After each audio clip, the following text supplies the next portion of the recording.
Okay, hello. I'm back. That's what we're going to be painting. It's a barn on the North Fork of Long Island, and I'm going to get right into it. Actually, the sky is a mixture of cobalt blue and ultramarine blue.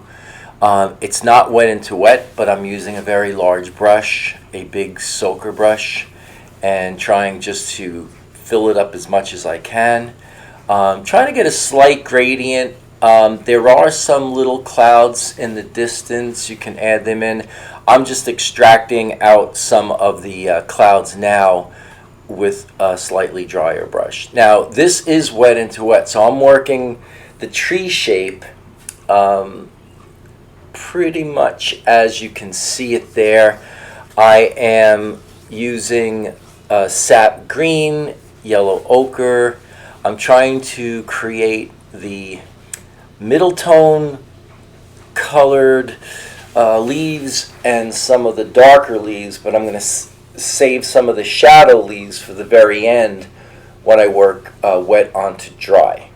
Okay, so I'm just trying to get some of the shapes so that they're going to kind of bloom out, and as you can see already, they're creating these soft edges, and that's basically what I wanted. That's just an effect so that the leaf shapes, when I do the final, they won't look so stark against the white, the light blue sky. The grass was basically painted the same way, not wet into wet, but painted quickly. Basically the same color palette there that I used on the tree, which was sap green. I did use a little cadmium yellow to boost up some of the grass color. And I did use a little bit of a lighter cerulean blue for the distant grass right. It seemed like that line that seems a little cooler right underneath the fence and the barn. Alright, so I'm painting in some trees in the distance. They have to go darker. I'm using a lot of blue there. I apologize for the glare. It seems to set up right there.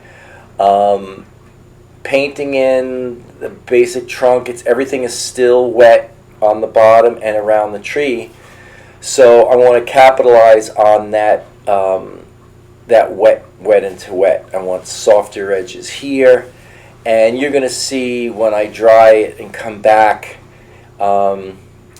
you'll see the difference in the color. Everything is going to get a little softer and not as chromatic.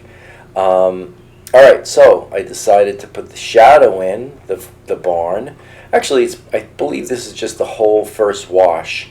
So there really isn't any specific shadow color right now. It's pretty much the color of the barn that you can see in the reference picture. I think I do get a little darker. I know I get darker in the shadow side, and there's a little shadow underneath the awning to the left of the big shadow shape on the barn. Now I'm just painting in some of the tops of the roof line. That was just a burnt umber with some water. It was a lot of water and yellow ochre. You can see it's pretty simple. I put a little bit. Now here it is dry. Now we can see what we're dealing with for our second go around and the second wash. What I'm going to be doing here is I'm going to be painting negative around the fence. Now you could take your time with this, and you don't have to paint the outline shapes. Try to do it with a brush. This is a good exercise in brush control, how you can get specific lines and yet keep everything looking relatively quick and easy. And that's what we're kind of going for here, is like that spontaneous look in the watercolor.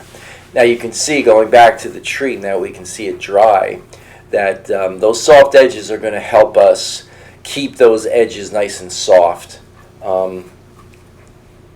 as we paint in. So now that's the shadow for the barn, and then I go in and you can see some of my wash ran, but it's not a big deal because we're going over everything in there with a nice dark shadow. Take your time on this. The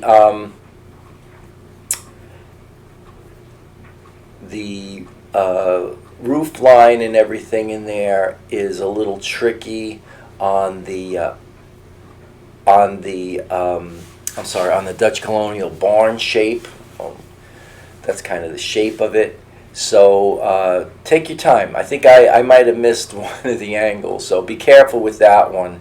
I didn't get it exactly the way I wanted to, but such is life. And so you can see now I'm painting the dark portions of the fence line, and you can see now I wanted to dry it so I can continue in the shadow. And there's the barn. I mean, it does have a feeling of light on it.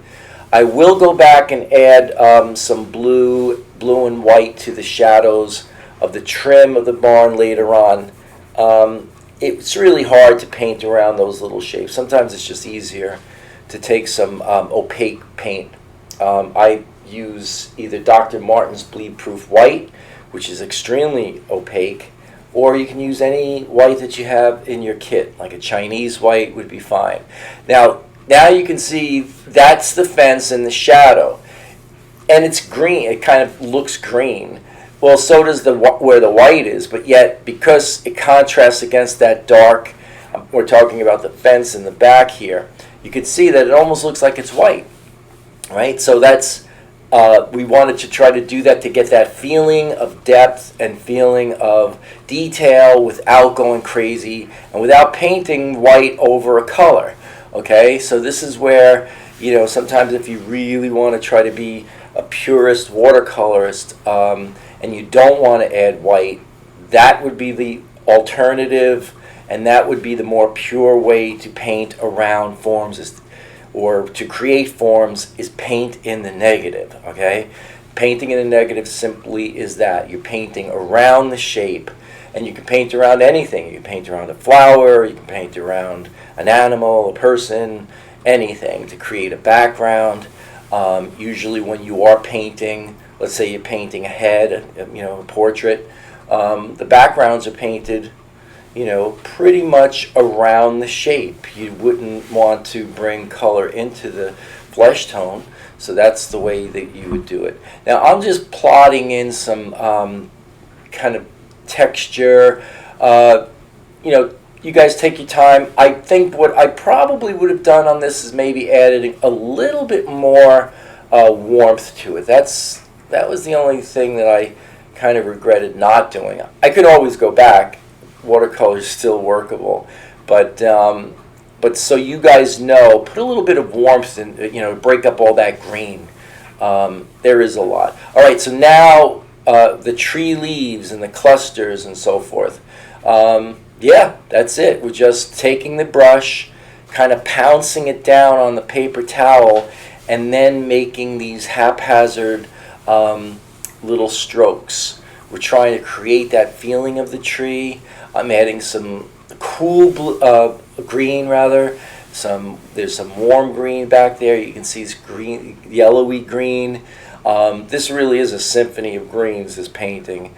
I think I probably used every type of green I have. In fact, there's viridian green, there's sap green, but there's also the darker sap green, if you guys are wondering.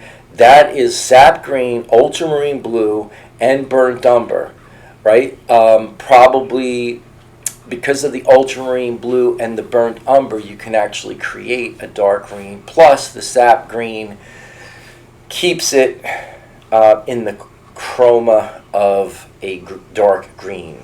Okay, so and you could also use viridian green too. That would work too. That becomes a little bit more metallic. So be careful. Now I'm just trying to get the shape of the tree trunk in there. Yeah, pretty much that's the way it's going. Let's see. Still working on those little. Now I did change the brush sizes. I think I started with a little larger brush. Now I'm just trying to pick out some little shadow shapes in there, just to kind of balance it out. Now here it is dry, and I believe I am looking for a little white. I might start adding some little sky holes in there. I am adding a little cerulean blue to my Dr. Martin's Bleed Proof White, just to open up some areas, okay? Why didn't I do this early? Well, because, well, I didn't. And sometimes these things look better after they're done because you can actually design them. Here, okay, yes, so on this one, I am using the white. I'm just going over and kind of boosting up the lines that just weren't strong enough. That's it. I didn't do anything else to that. Here, the same, basically the same color. It's the Dr. Martin's Bleed Proof White with a little cerulean blue, almost the same color we use for the sky holes. I want to try to keep all these colors the same so that it's not going to look weird. The blues are going to reflect the blues of the sky. The white in the shadow is going to be pretty much the same color as the sky, right? That's another way to keep your paintings nice and airy. How heavy is the Bleed Proof White application? Not heavy at all. In fact, it's very light. And sometimes you'll see me take a paper towel and dab it because it's too opaque. So basically, and when it dries, if I didn't tell you guys, I mean, you're seeing the video and you're seeing me put that down, but if you didn't see that as I painted or you just saw a painting, you wouldn't really know because the way it dries, it actually picks up whatever color's underneath, and it almost looks like it is a wash. It still holds the characteristic of the paper. It doesn't get too thick where you're seeing like an impasto application. It dries very flat, and just as flat as the rest of the watercolor. Okay, so now I'm just drying up the shadows. I do believe I'd go back and give the barn one more shadow coat, I think. This painting, I think, well, this whole video is only like just under 16 minutes, but I think this was about 45 minutes of painting. All right, very quick. I kind of worked fast, but it is obviously sped up. But you can see. So now that little, I think with the addition of that little darker shadow in there, gave it a little bit more dominancy in that shape. Be careful when you do that splattering. Try to cover it with something if you can. I'm just putting some little textures down. You can do a little bit more. You can add more texture if you'd like. This is the time to do it. You're kind of finalizing the painting. I do go back, and I think right after I dry that surface now. I don't know why I just put that lighter blue there. I think it was probably reflecting a little lighter blue. Whatever the case may be, it's there. Now that little area of the roof line, because it was faceted, meaning like it had various angles. That angle was away, kind of moving away from the light, so it got a little darker. And I just wanted to suggest that in the painting. Keep everything quick and easy. And let's see. So here are some little doodads. Probably some weeds and grass overlapping the shadow, just to give us a little feeling of depth, I guess, and some more detail.